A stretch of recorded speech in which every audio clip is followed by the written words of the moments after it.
जहाँ मैं खड़ा हूँ यहाँ से कुछ ही फासले पर तहरीक लब्बैक पाकिस्तान जो मजहबी जमात है उसका मरकज़ी दफ्तर मौजूद है और उसके बाहर पुलिस की एक बहुत बड़ी तादाद तैनात है। इस तरफ भी जो आगे सड़क जा रही है वहाँ पर भी मुख्तलिफ लेयर्स के अंदर कंटेनर्स लगाए गए हैं, रास्ता ब्लॉक किया गया है और वहाँ पर भी पुलिस और रेंजर्स मौजूद है। हमने यहाँ पर वाटर कैनन भी देखी है और रिएट पुलिस जो है वो भी यहाँ पर तैनात की गई है। जो मरकज़ है तहरीक लब्बैक पाकिस्तान का, वहाँ पर उनके कारकुनान बहुत बड़ी तादाद में मौजूद हैं और उनको रोकने के लिए वहाँ पर रेड पुलिस तैनात की गई है। तो पुलिस ने और इंतज़ामिया ने स्ट्रेटजी कुछ इस तरह बना रखी है कि वहाँ से निकलने वाले किसी भी कारकुन को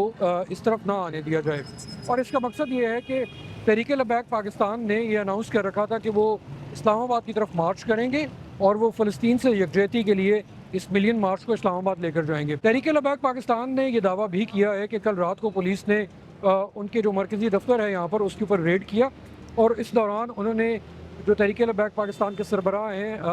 साद रिजवी, उनको गिरफ़्तार करने की कोशिश की लेकिन ताहाल वो गिरफ़्तार नहीं हुए। उनका ये भी दावा है कि उनके बहुत से कारकुनान को यहाँ से उनके मरकज़ से, लाहौर में मुख्तलिफ़ मकामात से और दीगर शहरों से भी हिरासत में लिया गया है और पुलिस अभी भी उनके कारकुनान को गिरफ़्तार कर रही है। अब देखना ये है कि क्या